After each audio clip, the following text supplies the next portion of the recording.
Bapak, Ibu, serta saudara-saudari yang dikasihi oleh Tuhan Yesus Kristus, kita bersyukur kepada Allah Bapa, Tuhan kita yang begitu baik. Kita masih diberikan kesempatan beribadah, walaupun beribadah secara online. Berikut adalah warta lisan hari ini. Kelas katekisasi. Kelas katekisasi reguler secara online GKI Perumnas akan segera dibuka. Untuk onsite secara private dibuka secara khusus. Bagi jemaat yang ingin mengikutinya, dapat segera mendaftarkan diri melalui sekretariat Bapak Tambio. Iuran Paduka.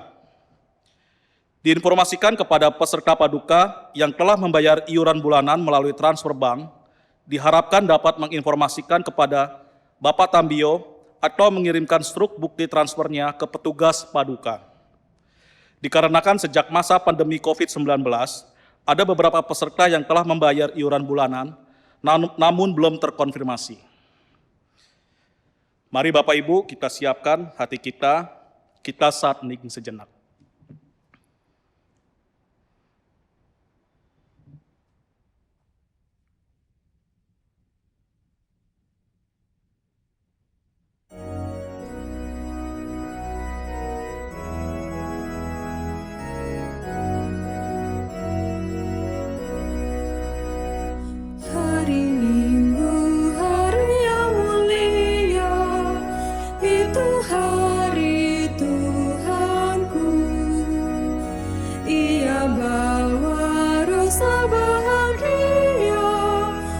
Masuk dalam hatiku. Hari Minggu, hari Tuhan, hari suci dan teduh. Hari Minggu, hari Tuhan, hari suci dan teduh. Hari Minggu,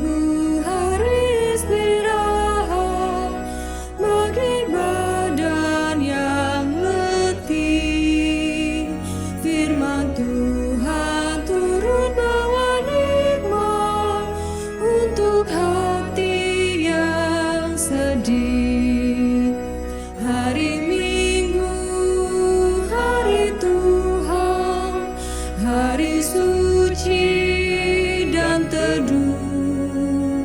Hari Minggu, hari Tuhan, hari suci dan teduh.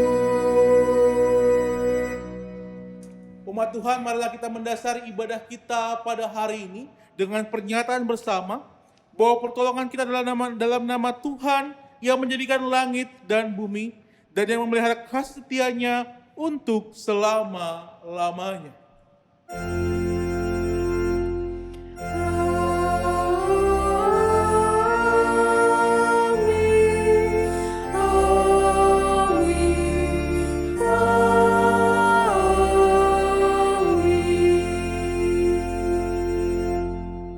Tuhan besertamu. Dan besertamu juga.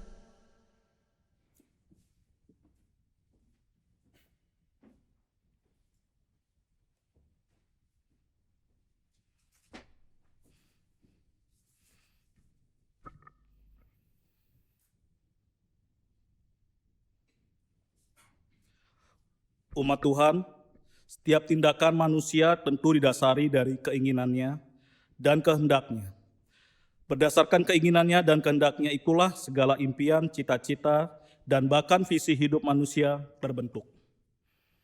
Maka sebagai orang percaya, pertanyaan terbesarnya adalah, di manakah letak kehendak Tuhan dalam hidup kita?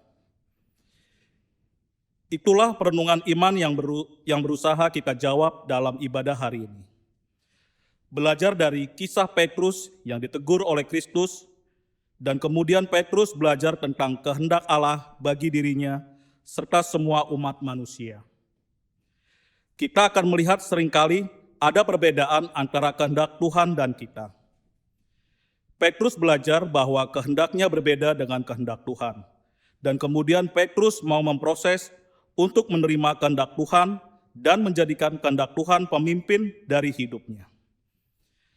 Melalui tema memahami yang difikirkan Allah, kita akan belajar apakah kehendak Tuhan bagi kita dan bersama-sama menjawab, apakah kehendak Tuhan sudah menjadi raja dalam kehidupan kita.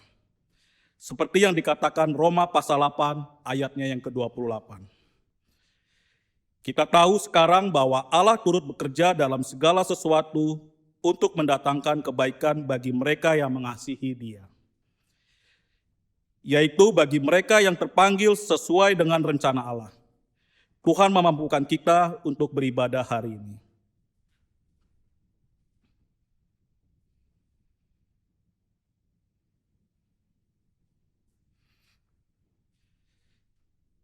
Bapak Ibu yang dikasihi oleh Tuhan kita sering melanggar perintah Tuhan. Untuk itu, marilah kita mengakui segala dosa di hadapan Tuhan. Mari Bapak Ibu kita berdoa. Allah yang Maha Kuasa, kami mengaku telah berbuat dosa kepadamu, bahwa kami dan sesama kami telah mengikuti keinginan hati kami sendiri, dan kami seringkali tidak mengindahkan segala perintah-Mu, dan seringkali menyakiti hati-Mu dalam pikiran, perkataan, dan perbuatan kami. Kami tidak selalu berbuat kasih terhadap sesama kami. Kasihanilah kami ya Allah, dan ampunilah kami. Di dalam nama Tuhan Yesus kami telah berdoa. Amin.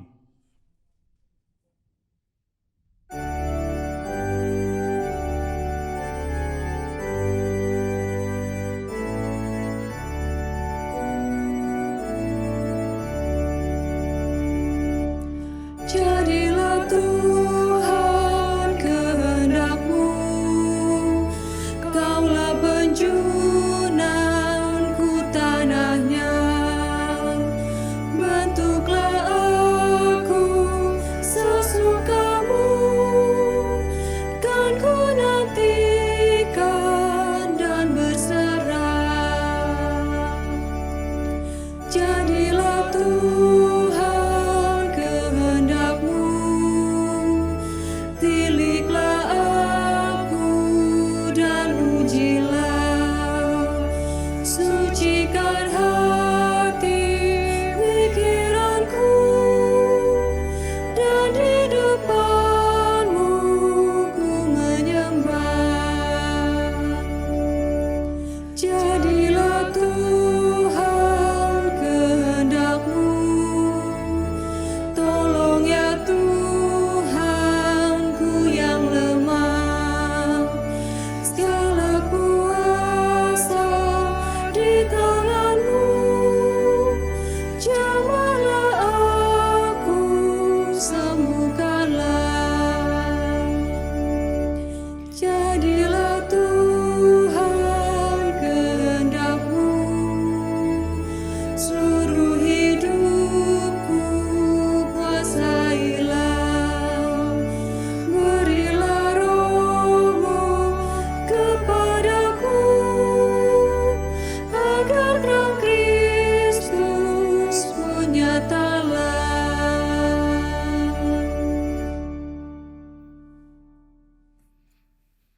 Bagi setiap orang yang mengaku dosanya di hadapan Allah, diberitakan pengampunan dengan mengingat firman Tuhan dari Roma pasal 12 ayat yang kedua.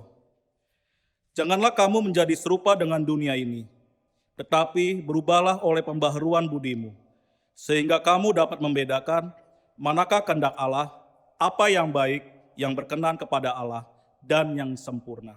Demikianlah berita anugerah dari Tuhan. Syukur kepada Allah.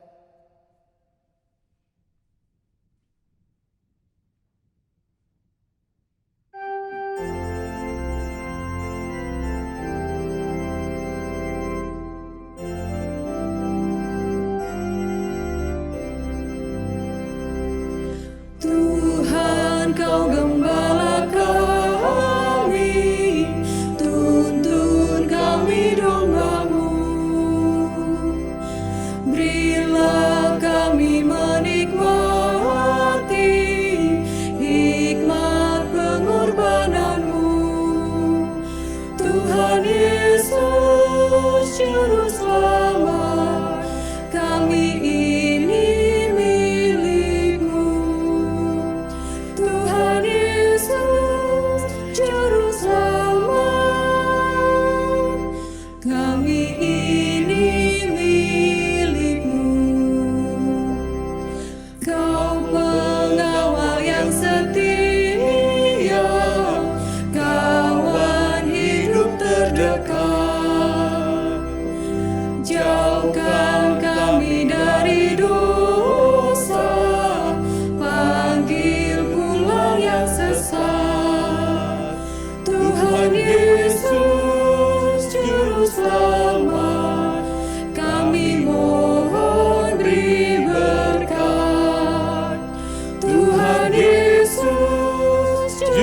selamat.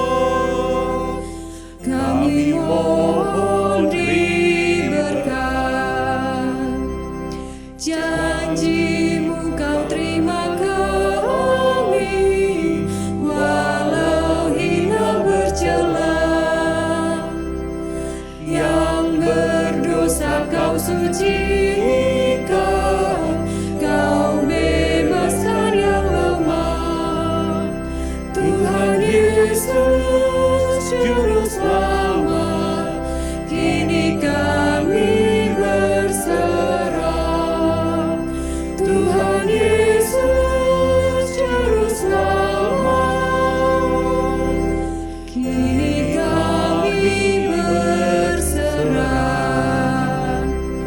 Kehendak-Mu kami cari, ingin turut maksud-Mu.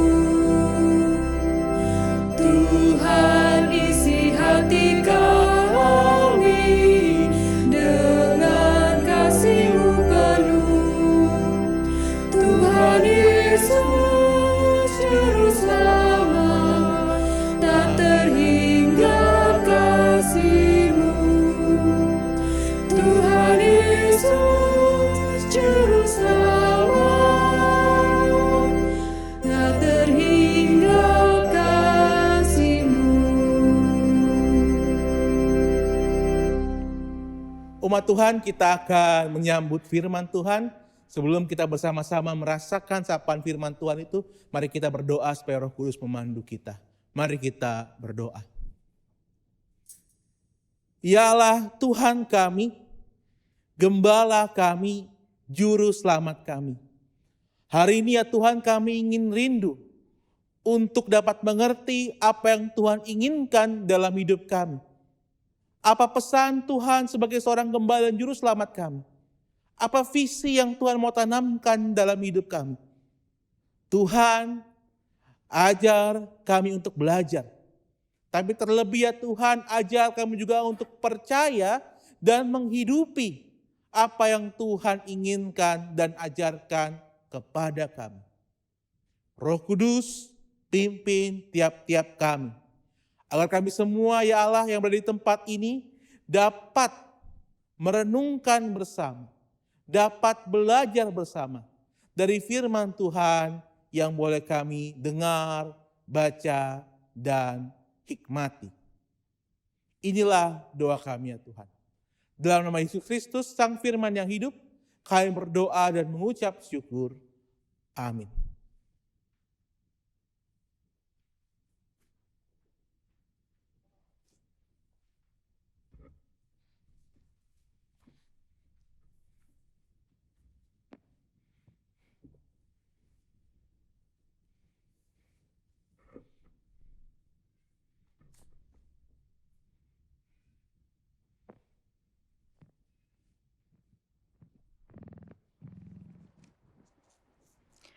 Bacaan pertama menurut Yeremia pasal 15, ayatnya yang ke-15 sampai 21.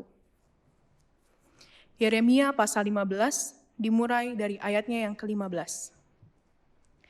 Engkau mengetahuinya, ya Tuhan, ingatlah aku dan perhatikanlah aku.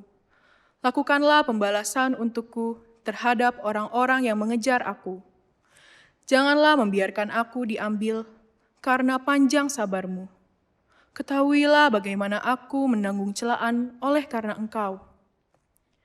Apabila aku bertemu dengan perkataan-perkataan-Mu, maka aku menikmatinya.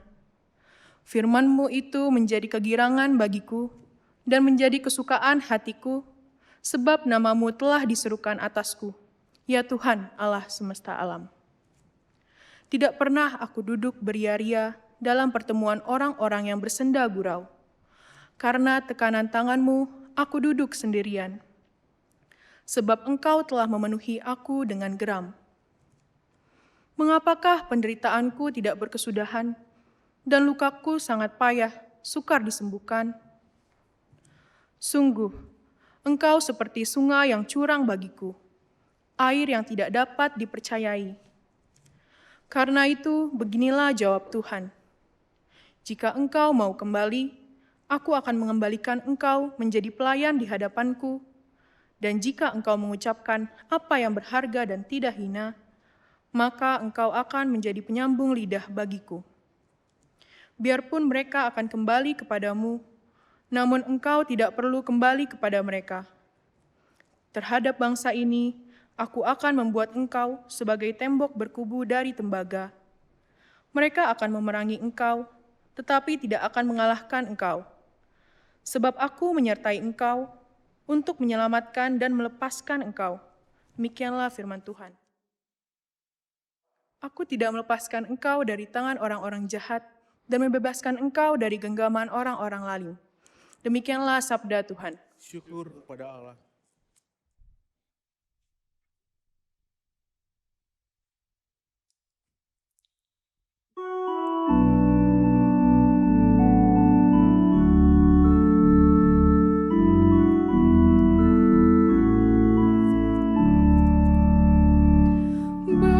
Berilah keadilan kepadaku ya Tuhan, karena aku telah hidup di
Bacaan kedua terambil dari Roma pasal 12, ayat yang ke-9 sampai dengan 21. Roma pasal 12 dimulai dari ayat yang ke-9. Hendaklah kasih itu jangan pura-pura. Jauhilah yang jahat dan lakukanlah yang baik. Hendaklah kamu saling mengasihi sebagai saudara dan saling mendahului dalam memberi hormat. Janganlah hendaklah kerajinanmu kendor. Biarlah rohmu menyala-nyala dan layanilah Tuhan. Bersukacitalah dalam pengharapan. Sabarlah dalam kesesakan dan bertekunlah dalam doa. Bantulah dalam kekurangan orang-orang kudus dan usahakanlah dirimu untuk selalu memberikan tumpangan. Berkatilah siapa yang menganiaya kamu.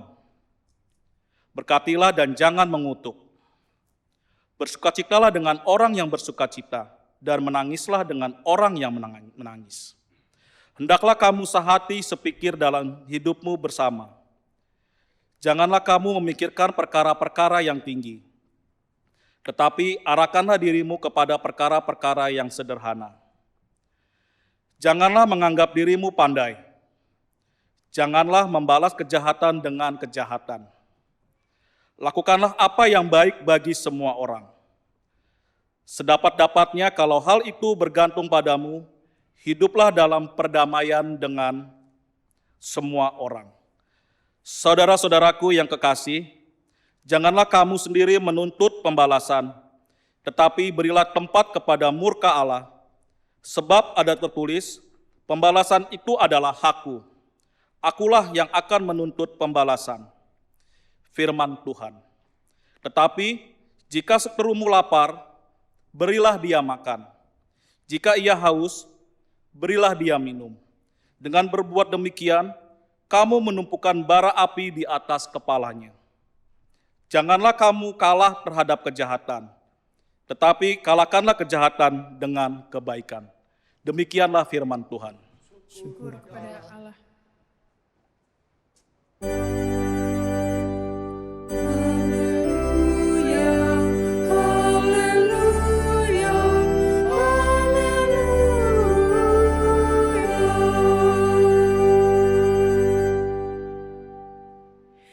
Injil Tuhan kita Yesus Kristus menurut Matius. Injil Matius pasal yang ke-16 ayat ke-21 hingga ke-28. Sejak waktu itu Yesus mulai menyatakan kepada murid-muridnya bahwa ia harus pergi ke Yerusalem dan menanggung banyak penderitaan dari pihak tua-tua, imam-imam kepala, dan ahli-ahli Taurat. Lalu dibunuh dan dibangkitkan pada hari ketiga. Tetapi Petrus menarik Yesus ke samping dan menegur dia. Katanya, Tuhan, kiranya Allah menjauhkan hal itu. Hal itu sekali-kali tak akan menimpa engkau. Maka Yesus berpaling dan berkata kepada Petrus, enyahlah iblis, engkau suatu batu sandungan bagiku. Sebab engkau bukan memikirkan apa yang dipikirkan Allah, melainkan apa yang dipikirkan manusia. Lalu Yesus berkata kepada murid-muridnya, setiap orang yang mau mengikut aku, ia harus menyangkal dirinya, memikul salib, dan mengikut aku. Karena barang siapa mau menyelamatkan nyawanya, ia akan kehilangan nyawanya. Tapi barang siapa kehilangan nyawanya karena aku, ia akan memperolehnya. Apa gunanya seorang memperoleh seluruh dunia, tetapi kehilangan nyawanya? Dan apakah yang dapat diberikannya sebagai ganti nyawanya? Sebab anak manusia akan datang dalam kemuliaan Bapanya, diiringi malaikat-malaikatnya. Pada waktu itu ia akan membalas setiap orang menurut perbuatannya. Aku berkata kepadamu, sesungguhnya di antara orang yang hadir di sini, ada yang tidak akan mati sebelum mereka melihat Anak Manusia datang sebagai Raja dalam kerajaan. Demikianlah pembacaan Injil Yesus Kristus dan semua pembacaan Alkitab. Berbahagialah bagi setiap kita yang mendengarkan firman Tuhan, merenungkannya, serta memeliharanya. Haleluya.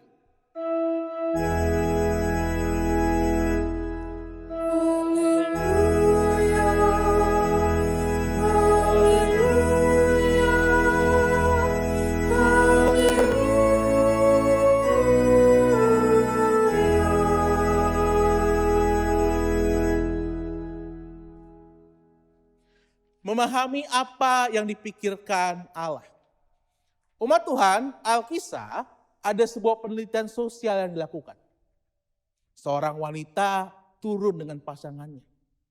Wanita itu adalah wanita yang cantik dan rupawan. Tiba-tiba wanita itu ditampar oleh pasangannya sampai terjatuh dan kemudian menangis. Orang pertama melihat peristiwa itu.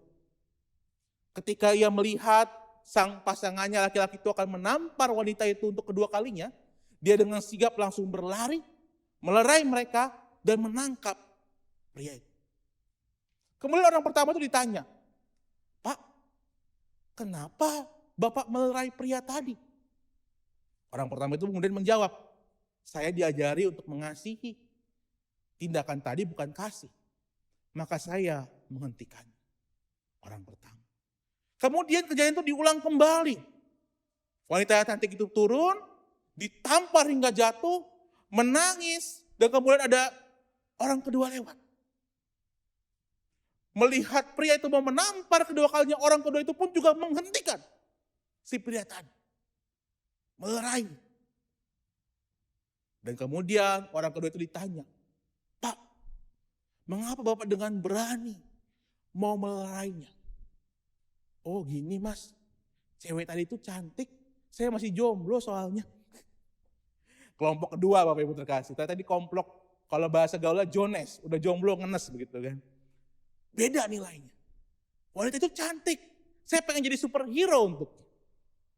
Kemudian diulang lagi untuk ketiga kalinya, wanita cantik itu turun, ditampar hingga menangis dan ketika tamparan kedua, plok, kok kena?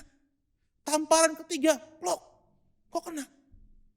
Ternyata lelaki ketiga yang diuji itu hanya berjalan melewati wanita itu. Kemudian ditanya, Pak, itu ada wanita tertampar di pinggir jalan, kok Bapak gak peduli sih?" Dengan santai itu Bapak itu menjawab, "Ya, kalau di budaya saya mah memang wanita itu nomor 2, sah-sah saja untuk ditampar dan dihukum." Menarik ya umat Tuhan ya. Ada 3 variabel yang berbeda. Ada 3 pribadi yang berbeda. Tindakan yang pertama dan kedua itu mirip. Tapi kalau kita bisa lihat, ketiganya itu punya visi yang berbeda. Ketiganya itu punya pikiran yang berbeda. Ketiganya itu punya kehendak yang berbeda. Yang pertama, kehendaknya itu kasih. Kita bisa mengatakan bahwa yang pertama ini punya kehendak yang sama dengan Tuhan. Yang kedua, kehendaknya apa? Kehendaknya ternyata dia jomblo Bapak Ibu terkasih, kan begitu. Berbeda. Kalau bahasa kasar itu ada udang di balik bakwan gitu kan. Kalau batu udah bosen ya. Ada nilai yang misterius yang ditutupi. Artinya visinya itu bukan visi yang tulus. Apalagi yang ketiga Bapak Ibu terkasih. Yang ketiga sama sekali tidak menghidupi visi kasih itu. Dan akhirnya ketika ada kekerasan terjadi dia mendiamkan saja. Maka saya rasa benarlah yang dikatakan Matius pasal 15 ayat 18. Tetapi apa yang keluar dari mulut berasal dari hati, itulah yang menajiskan orang. Yang dari mulut berasal dari hati. Tindakan kita berasal dari hati. Maka pertanyaan terbesarnya adalah, sudahkah hati, pikiran, dan tindakan kita, body, mind, and soul kita, sesuai dengan kehendak Tuhan? Ya kan? Karena bisa saja seperti pria kedua tadi kan, ada udang di balik bakwan. Tindakannya kayaknya keren. Tetapi ternyata di balik itu ada modusnya. Kalau bahasa anak muda sekarang, modus katanya. Di sinilah umat Tuhan kita harus belajar bersama dan coba merenungkan bersama. Jadi, apakah yang kupikirkan ini sama nih dengan kehendak Tuhan? Itu yang pertama. Yang kedua, apakah yang kukehendaki ini, isi hatiku ini, soulku ini, sesuai dengan kehendak Tuhan? Dan yang terpenting kemudian umat Tuhan, sehingga akhirnya itu menjadi tindakan yang konkret dan otentik. Otentik itu artinya apa adanya. Apakah tindakan saya, karya kasih saya, sesuai juga dengan yang Tuhan sudah contohkan kepada saya. Jadi kita bisa lihat di sini umat Tuhan bagaimana pembicaraan soal visi dan karya itu satu kesatuan. Visi Tuhan tidak bisa dipisahkan dengan karya Tuhan. Kalau visinya salah, pasti kemungkinan besar karyanya salah. Itulah mengapa secara tegas yang menjadi permasalahan bacaan Injil kita kan, kenapa nih kok tiba-tiba ujuk-ujuk Yesus marah besar kepada Petrus. Bahkan dikatakan sebagai iblis. Karena kalau kita baca lebih rinci, karena ini juga pembacaan Injil yang berturut, karena leksionaris gitu kan. Di perikop sebelumnya, Petrus itu dipuji. Benar kamu Petrus, aku memang juru selamat. Tapi kemudian menjadi menarik, gak jauh setelah perikop itu begitu kan, langsung di bawahnya, Petrus tiba-tiba dikritik tegas oleh Tuhan. Bukan. Ayat 23 mengatakan begini. Enyahlah iblis, engkau suatu batu sandungan bagiku, sebab engkau bukan memikirkan apa yang dipikirkan Allah, melainkan apa yang dipikirkan manusia. Mengapa Yesus begitu keras kepada Petrus? Karena Yesus ingin supaya visinya Petrus ini benar. Supaya tindakannya benar. Visinya ini harus sama dengan visi Kristus. Visi Allah. Memang umat Tuhan, apa yang dikatakan Petrus ini sebenarnya bukan udang di balik bakwan, begitu kan? Sebenarnya apa yang dikatakan Petrus ini adalah sebuah tindakan yang bagi kita mungkin positif kan? Dia mengatakan kepada sang guru-guru, jangan kamu ngomong soal kematian, jangan kamu ngomong soal salib. Aku berharap guru tidak mengalami kematian dan salib itu. Hal yang baik kan, positif kan? Siapa yang mau gurunya disalib? Siapa yang mau sahabatnya mati? Tapi di sini umat Tuhan yang menjadi pesan teologis yang sebenarnya mau coba dibawa oleh Injil Matius. Ada perbedaan konsep mesianis. Konsep mesianisnya Petrus, dan dalam arti ini konsep mesianis seluruh umat Yahudi, dan konsep mesianis yang dibawa oleh Kristus. Berbeda nih konsep mesianisnya. Kalau konsep mesianisnya Petrus dan umat-umat Yahudi mengatakan begini, dia Mesias. Keturunan Daud, ya kan? Kalau kita sering lihat kan di Alkitab kan, Yesus Raja Damai, keturunan Daud. Maka mereka berharap Mesias itu kayak Daud. Yesus di depan, mimpin pasukan perang, Romawi dan Pax Romana itu dihabiskan. Pulang ke Romawi, kalahkan Romawi. Dan Israel kembali berkuasa. Jadi harapan mesianiknya orang-orang Yahudi itu, Yesus itu raja, jenderal perang. Jadi kalau Yesus jenderalnya gitu kan, kayak lagu sekolah minggu, aku bisa jadi letnannya begitu. Aku jadi kolonelnya. Kalau Yesus rajanya, harapannya orang Yahudi, aku jadi menterinya. Aku. Konsep mesianis itu sebenarnya, konsep mesianis Yahudi itu sebenarnya berfokus pada siapa? Aku. Supaya aku dapat posisi yang nyaman di kerajaan sorga nanti. Dan tentu saja konsep mesianis bukan konsep mesianis itu yang dibawa Yesus. Konsep mesianis Yesus adalah konsep mesianis iman. Yang hadir dalam kemartiran. Martir. Yang mau mati. Yang mau menderita buat kita semua, buat saya dan umat Tuhan yang terkasih. Yang mau memanggul salib dosa-dosa kita. Ini konsep mesianis yang dibawa oleh Kristus. Dia mau mengambil jalan penderitaan untuk mengembalikan kembali apa yang sudah hancur yang kita buat oleh dosa-dosa kita. Dia mau mengajak muridnya siap memanggul salib. Dia mau mengajak muridnya siap menyangkal diri. Dia mau mengajak para muridnya siap mengikuti dia. Walaupun jalan di depan sana bukanlah jalan yang mudah. Itulah mengapa kemudian ayat 16 dan 24, Matius pasal 16 ayat 24 bisa menjadi pegangan kita bersama.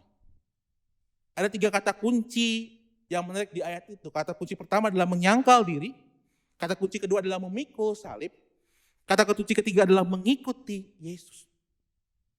Bukankah kalau kita bicara soal pemuritan, 3 kata kunci ini kan yang muncul kan? Benar kan? Ketika kita bicara soal pemuritan, menjadi murid, 3 kata kunci ini yang selalu muncul. Menyangkal diri, memikul salib, dan mengikut Yesus.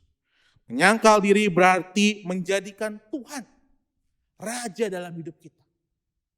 Bukan kehendakku Bapa, tapi kehendakmu jadilah. Memikul salib itu berarti siap menerima konsekuensinya. Jadi orang percaya itu gak mudah ternyata. Bagaimana Yesus menjabarkan secara tegas. Dia bukan lagi sekedar menceritakan, bukan lagi sekedar telling, tapi showing. Menunjukkan secara tegas. Nih, orang percaya ini bisa kehilangan nyawanya. Orang percaya ini mungkin akan menderita karena tekanan. Orang percaya ini mungkin akan menghadapi pergumulan-pergumulan. Beranikah engkau memikul salib untuk keselamatanmu? Dan yang ketiga adalah bicara soal komitmen. Ikut aku. Mengikuti Yesus. Setelah kita menyadari bahwa perjalanan itu berat. Setelah kita menyadari bahwa kita tidak sendiri di tengah perjalanan berat itu. Maka kita berkomitmen untuk setia kepadanya. Inilah umat Tuhan yang harus coba kita renungkan dalam hidup kita. Sudahkah body, mind, and soul kita satu visi? Satu fokus, yaitu adalah kasih Kristus. Karena kalau ini tidak satu visi, maka tindakan yang terjadi bukan tindakan yang konkret, otentik, dan tulus. Ya, tulus mungkin kata kuncinya. Problem terbesar umat Tuhan gereja masa kini adalah gereja masa kini ini menjadi gereja yang tanda kutip yang tidak bisa tulus. Kalau maaf pakai kata yang agak kasar, penuh kemunafikan katanya. Saya pernah bertemu dengan seorang penginjil bersama dengan bernama Jim Yos, waktu itu ketika membantu pelayanan di Bina Warga.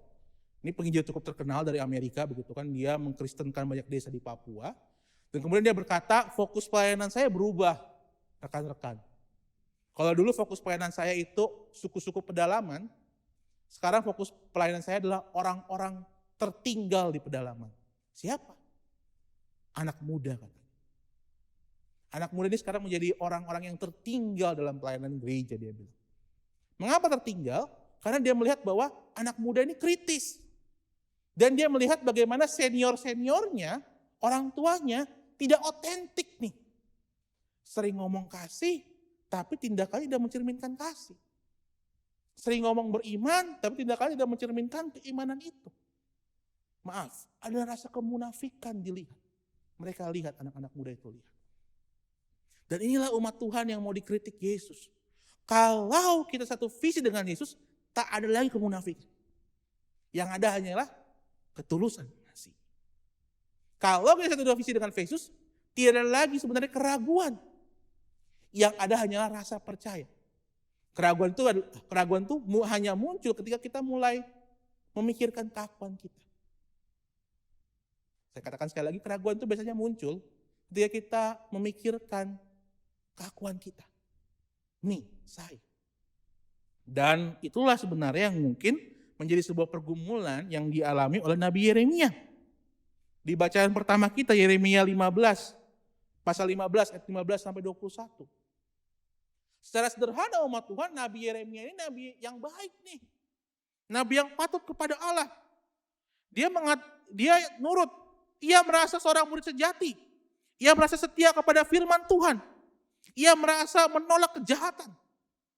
Bahkan melawan para nabi-nabi palsu. Nah kemudian karena ia sudah melakukan, ia protes nih kepada Tuhan. Ayat 18 mengatakan, mengapa penderitaanku tidak berkesudahan dan lukaku sangat payah sukar disembuhkan? Sungguh engkau seperti sungai yang curang bagiku. Air yang tidak dapat dipercayai. Wow, agak keras ya bahasanya ya. Sungai yang curang. Tuhan curang kepada saya. Umat Tuhan, pertanyaan Yeremia ini atau pernyataan Yeremia ini sebenarnya hal yang lumrah Dalam bahasa teologi itu ada nama istilahnya theodise. Theodise itu adalah pertanyaan kita kepada Tuhan, kenapa ada Tuhan, mengapa ada kejahatan bila ada Tuhan. Itu pertanyaan theodise namanya. Jadi mengapa ada kejahatan padahal ada Tuhan? Mengapa ada penderitaan mengapa hal buruk terjadi kepada orang baik? Nah itu sederhana yang mungkin pertanyaan theodise itu. Kok kalau Tuhan ada, kenapa ada hal buruk? Kenapa ada dosa? Kenapa ada penderitaan? Itu sebenarnya pertanyaan theodise. Dan saya rasa mungkin pertanyaan kita semua juga begitu kan. Kalau Tuhan ada, kenapa ada corona? Kalau Tuhan ada, kenapa ada tangisan, ada kematian kan? Ada penderitaan. Dan kemudian umat Tuhan, dari pertanyaan theodise tadi, pertanyaan pergumulan tadi, Tuhan menjawab. Tuhan menjawab ayat yang 19. Jika engkau mau kembali, aku akan mengembalikan engkau menjadi pelayan di hadapanku. Cermati. Saya bacakan sekali lagi. Jika engkau mau kembali, aku akan mengembalikan engkau menjadi pelayan di hadapanku. Nah kita bertanya nih, loh, kok kembali? Yeremia kan tidak berdosa menurut dia. Yeremia kan tidak melakukan kesalahan, kok bicara soal kembali sih? Dia kan tidak pernah pergi gitu kan begitu. Tapi umat Tuhan kalau kita cermati, sebenarnya Yeremia itu pergi. Pergi dari iman percayanya kepada Tuhan. Dia pergi ketika mengatakan begini, saya pengikut Tuhan. Dia pergi ketika mengatakan, saya menjauhi kejahatan. Dia pergi ketika mengatakan, saya disiplin. Dia pergi ketika mengatakan, saya. Ketika dia terus mengatakan, saya, dan saya, di situ dia pergi meninggalkan Tuhan. Sama seperti kita kan. Ketika kita ngomong terus soal saya takut COVID-19, saya takut anak saya terluka, saya takut, saya, dan saya. Sebenarnya kita sedang menjauhkan Tuhan dari hidup kita. Sebenarnya kita sedang berpaling dari Tuhan. Kita lagi fokus pada kehendak saya. Kita tidak lagi menyangkal diri seperti yang dikatakan oleh Injil Matius. Saya, dan saya. Maka sebenarnya umat Tuhan pertanyaan theodise tadi yang bicara soal pergumulan bagi orang-orang baik itu harus dijawab begini. Sudahkah si orang baik itu berfokus kepada Tuhan? Dan hanya Tuhan saja. Bukan kepada dirinya, ketakutannya, ataupun kekuatannya. Saya dan Mbak Ambar dalam PA kemarin sepakat. Kami ngomong begini, gak apa-apa takut. Gak apa-apa ragu. Tapi tidak berhenti di situ. Ketakutan dan keraguan kita menyadarkan kita bahwa kita ini fana. Kita ini terbatas. Kita butuh Tuhan. Kita butuh Tuhan untuk bersama dengan kita. Hal inilah sebenarnya yang mungkin bisa kita lihat dalam sebuah bencana, dalam pergumulan yang hadir dalam kehidupan kita. Bagaimana itu sebuah cara Tuhan untuk mengembalikan kata aku menjadi dia. Kata saya menjadi Kristus. Sudahkah kita berfokus kepadanya? Sudahkah kita mengandalkan dia? Sudahkah kita beriman? Beriman itu dari kata fiducia, umat Tuhan. Kalau diekspresikan itu macam orang bersender begitu kan. Saya juga mikir juga kalau orangnya segede saya gimana bersender sama Tuhan begitu ya. Bersender. Menyandarkan diri kepadanya. Kenapa kita mau bersender kepadanya? Karena kita percaya bahwa dia sumber keamanan. Sumber kenyamanan. Dia tidak pernah meninggalkan kita sendiri. Umat Tuhan, seorang teman saya beberapa tahun yang lalu jalan-jalan ke Eropa. Kemudian dalam WhatsApp-nya dia kirim sebuah gambar kepada saya. Teman-teman MM boleh tampilkan gambarnya? Iya, gambar ini. Dia tiba-tiba kirim WA kepada saya. Wah Ving, ini gue ketemu gambar bagus, dia bilang begitu. Lagi di mana lu? Lagi di Roma, Italia, katanya begitu. Umat Tuhan bisa perhatikan gambar ini ya. Tampak ada seorang pria memanggul salib, berbadan tegap, ya kan, menunjuk ke suatu tujuan. Dan tampak ada seorang pria yang tampaknya lebih tua, tampak ketakutan. Saya tanya kepada dia, apa judul lukisan ini? Dalam bahasa Latin dia katakan begini, Quo Vadis Domini. Wow, orang Batak bisa ngomong Latin juga ya. Quo Vadis Domini. Dan lukisan ini ada di sebuah gereja bernama Casa Domini de Quo Vadis. Apa artinya begitu kan? Kagak ngerti gue begitu. Jadi Casa Domini de Quo Vadis itu artinya gereja kemanakah engkau guru? Lucu ya. Kok ada gereja yang nama gerejanya gereja kemanakah engkau guru gitu kan begitu. Kemudian dia menceritakan bagaimana lukisan ini adalah sebuah karya dari Annabel Carracci yang menceritakan mengenai perjalanan Petrus yang bertemu dengan Kristus di Jalan Appia. Jalan Appia itu adalah sebuah jalan setapak yang bersejarah, jalan keluar dari kota Roma. Jalan keluar dari kota Roma. Jadi Petrus sebagai rasul, sebagai uskup Roma, setelah Kristus naik ke surga, membangun pelayanan Kristen di kota Roma. Tetapi ketika dia membangun pelayanan Kristen di kota Roma itu, Kaisar Nero kalau tidak salah yang berkuasa, begitu benci kepada orang percaya. Dia menangkap, dia membunuh, dia menyalibkan setiap orang percaya. Dan akhirnya pelayanan Petrus yang ia bangun dengan jerih payah, keringat dan air mata itu hancur dalam sekejap. Dia marah, dia takut. Jangan-jangan gua selanjutnya. Ya udah, gua kabur aja. Petrus memutuskan untuk kabur. Dia kabur dari pusat pelayanannya. Dia kabur dan berlari. Tapi kemudian umat Tuhan, ketika Petrus berlari, dia melihat seorang pria. Pria yang tidak ia kenali waktu itu. Pria itu berbadan tegap, memanggul salib, dan berjalan dengan berani berlawanan arah dengan dia.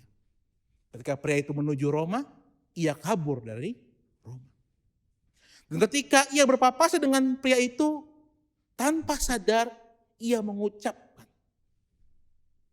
Quo Vadis Domini. Mau kemanakah engkau guru? Kemudian pria itu menjawab, Et Roman iterum crucifixi. Ke Roma aku untuk disalib kedua kalinya. Kemudian pria itu terus berjalan menuju Roma sampai tak terlihat. Petrus hanya terdiam dan menangis. Dan kemudian dia berkata, itu guruku, itu Tuhan. Apa yang terjadi umat Tuhan? Dia kemudian menemukan kembali bahwa visinya itu adalah membawa salib. Visinya itu bukan kabur dari salib, visinya adalah memanggul salib, bukan kabur dari salib. Maka kemudian dia kembali ke kota Roma. Dan kemudian dia melanjutkan pelayanannya. Tapi kita tahu bersama bahwa Petrus menjadi martir kan. Dia ditangkap, dia disalibkan terbalik, dan kepalanya dipenggal. Tapi umat Tuhan, tempat di mana dia disalib dan dipenggal itu, sekarang kemudian berdiri apa? Basilika Santo Petrus. Pusat kekristenan di barat sampai saat ini, atau pusat gereja Katolik Roma sampai saat ini. Kita bisa lihat di sini umat Tuhan bagaimana ketika Petrus menemukan visi itu, dia kemudian berusaha dengan tegar sampai di negara penghabisan untuk mewujudkan visi itu, untuk mewujudkan kasih itu. Dan ternyata Tuhan beserta. Dengan Kristen pun bertumbuh sampai sekarang. Dan pertanyaan yang sama juga harus kita renungkan dalam hidup kita. Dalam nuansa COVID-19 ini tentu saja begitu kan. Apakah COVID-19 ini membuat kita semakin aku takut, aku bingung. Atau membuat kita semakin Tuhan. Aku percaya tuh, untuk Tuhan. Tuhan pimpin aku. Maka ketika kita bisa menemukan kehendak Tuhan, menghidupinya, saat itulah Tuhan akan menunjukkan karyanya. Yeremia pasal 15 ayat yang ke-20 mengatakan, engkau akan kujadikan seperti benteng perunggu terhadap mereka. Mereka akan memerangi engkau, tapi tidak akan dapat mengalahkan engkau. Aku akan menyertaimu untuk melindungi dan menyelamatkan engkau. Aku akan menyertaimu untuk melindungi dan menyelamatkan engkau. Kita dilindungi olehnya. Kita diselamatkan olehnya. Maukah kita percaya kepadanya? Kiranya Tuhan memimpin kita. Amin.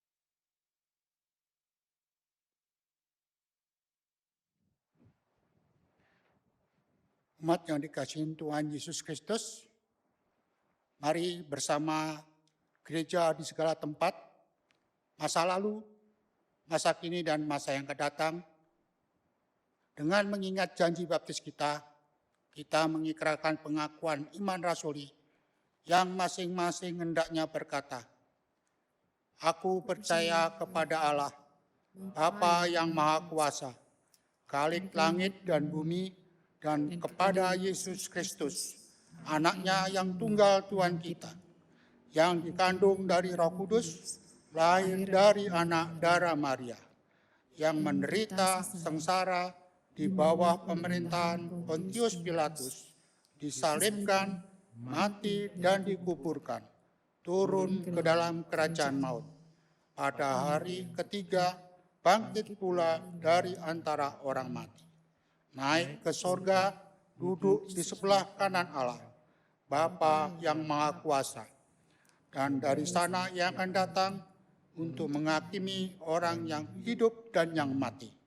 Aku percaya kepada Roh Kudus, gereja yang kudus dan am, persekutuan Roh Kudus, pengampunan dosa, kebangkitan orang mati, dan hidup yang kekal. Amin.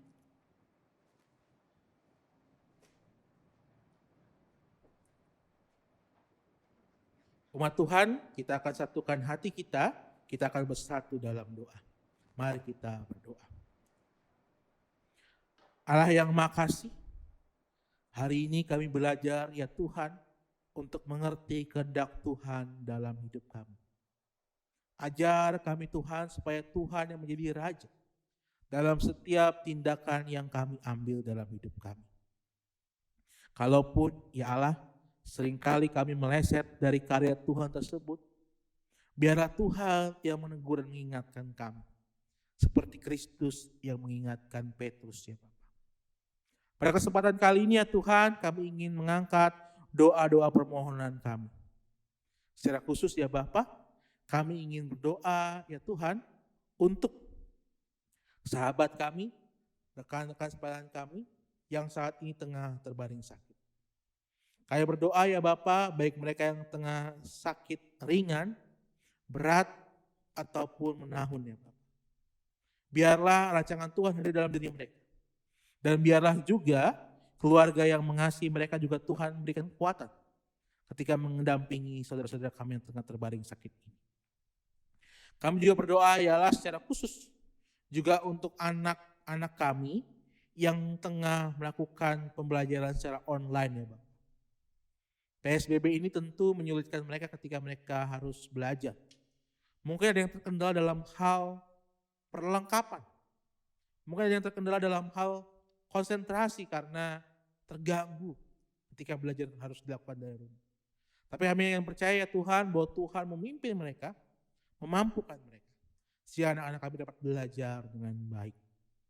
Kami juga berdoa ya Allah secara khusus juga untuk tiap-tiap kami tempat ini dengan pergumulan kami masing-masing. Mungkin antara kami ada yang bergumul dengan pekerjaan mereka.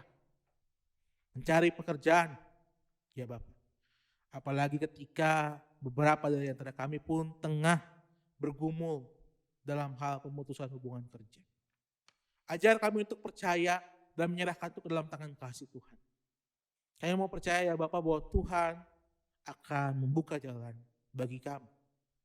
Kami juga mau berdoa ya Allah secara khusus untuk kami semua yang mungkin tengah bergumul dengan pasangan hidup kami. Kami yang tengah mencari pasangan hidup kami. Kami yang mungkin sedang mulai perkenalan, pacaran. Kami yang mungkin tengah merencanakan pernikahan kami. Ataupun hidup dalam kehidupan pernikahan kami. Biarlah ya Bapa cinta kasih Tuhan menjadi dasar cinta kami dalam mencari dan menemukan.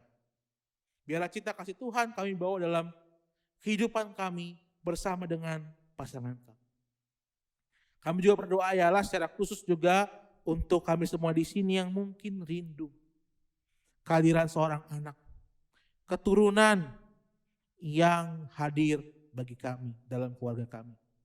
Kami percaya Tuhan bahwa Tuhan mempunyai kehendak, Tuhan pula nantinya yang akan mewujudkannya dan menempatkannya bagi kami.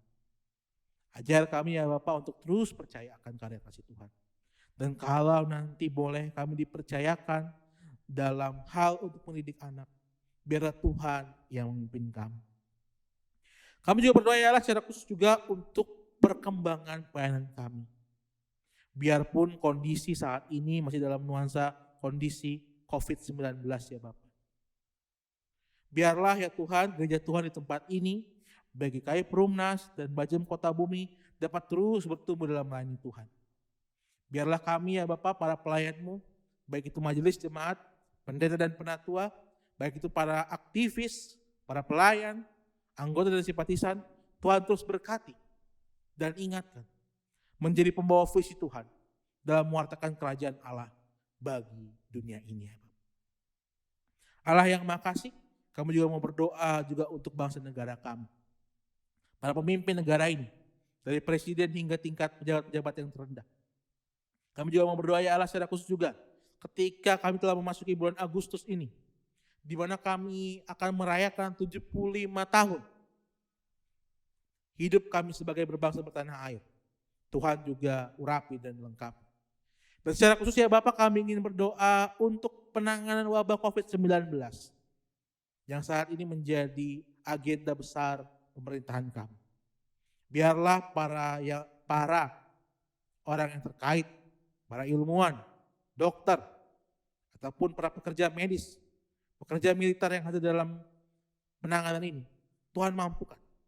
Sehingga proses pembentukan antivirus dapat berjalan dengan cepat dan wabah ini dapat segera teratasi ya Tuhan. Allah yang makasih, inilah doa-doa kami. Mungkin masih banyak hal yang dapat kami ungkapkan satu persatu. Tapi kami mengimani ya Bapak, bahwa Engkaulah Tuhan kami yang Maha Pengasih dan Penyayang.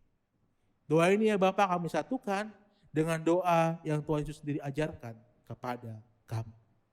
Bapa kami yang ada di surga, dimuliakan namamu, datanglah kerajaan-Mu, jadilah kehendak-Mu di bumi seperti di surga. Berikanlah kami pada hari ini makanan kami yang secukupnya, dan ampunilah kami kesalahan kami, seperti kami juga mengampuni orang yang bersalah kepada kami. Dan janganlah bawa kami dalam pencobaan, tapi lepaskanlah kami pada yang jahat. Karena Engkaulah yang punya kerajaan dan kuasa dan kemuliaan sampai selama-lamanya. Amin.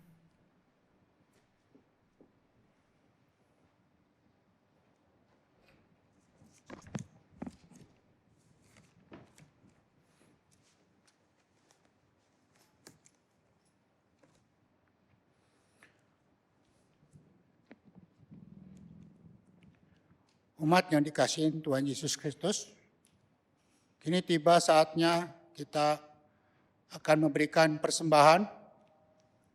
Umat boleh menyampaikan persembahan melalui rekening mandiri maupun rekening dari gereja atau melalui OVO. Umat juga bisa memberikan persembahan melalui amplop, nanti bisa dimasukkan di kotak yang disediakan di gereja.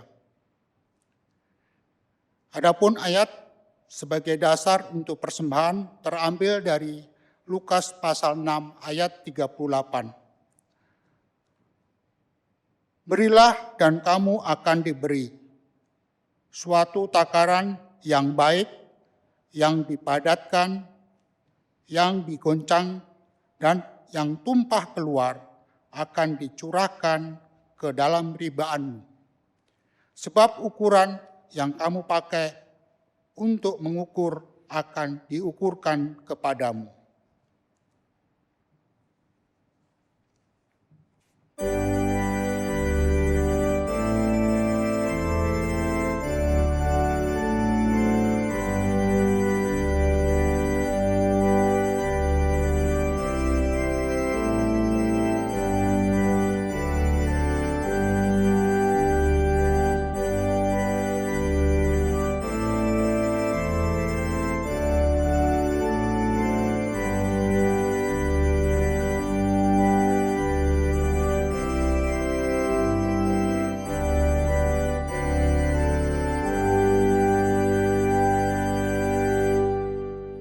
Umat yang dikasihi Tuhan Yesus Kristus, mari kita bawa persembahan ini dalam doa.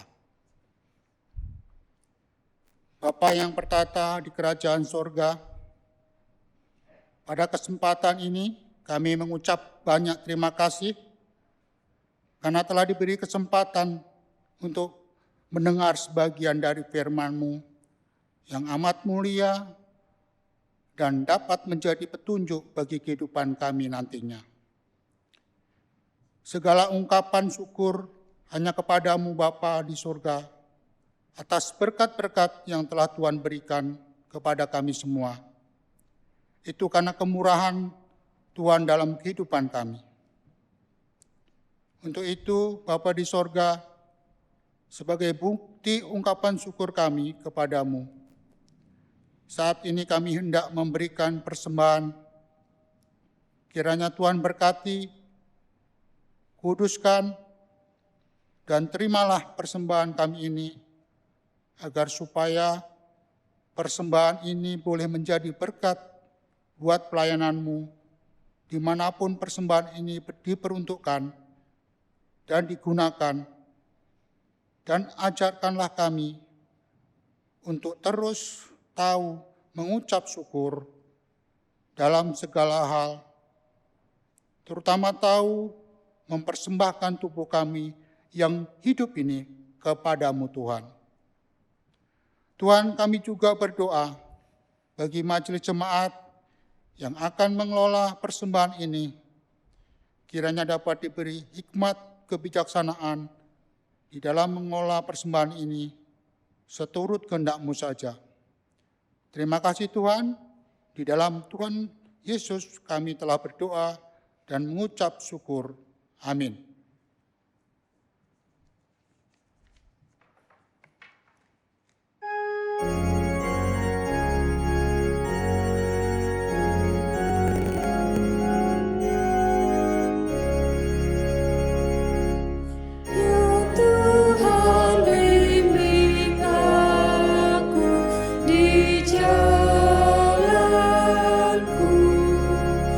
Sehingga ku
Tuhan, temukanlah kehendak Tuhan itu. Temukanlah visi. Dan saat kita bisa mengimani dan mempercayai kehendak itu, dan menghidupi dalam kehidupan kita akan merasakan keselamatan dan anugerah yang Ia berikan kepada kita. Umat Tuhan, arahkanlah hatimu kepada Tuhan. Kami mengarahkan hati kami kepada Tuhan. Jadilah saksi Kristus. Syukur kepada Allah, Terpujilah Tuhan. kini dan selamanya. Dan mari kita bersama-sama menerima berkat dari Tuhan. Tuhan memberkati kita dan melindungi kita. Tuhan menyertai kita dengan wajah-Nya dan memberi kita kasih karunia. Tuhan menghadapkan wajah-Nya kepada kita dan memberi kita damai sejahtera. Amin.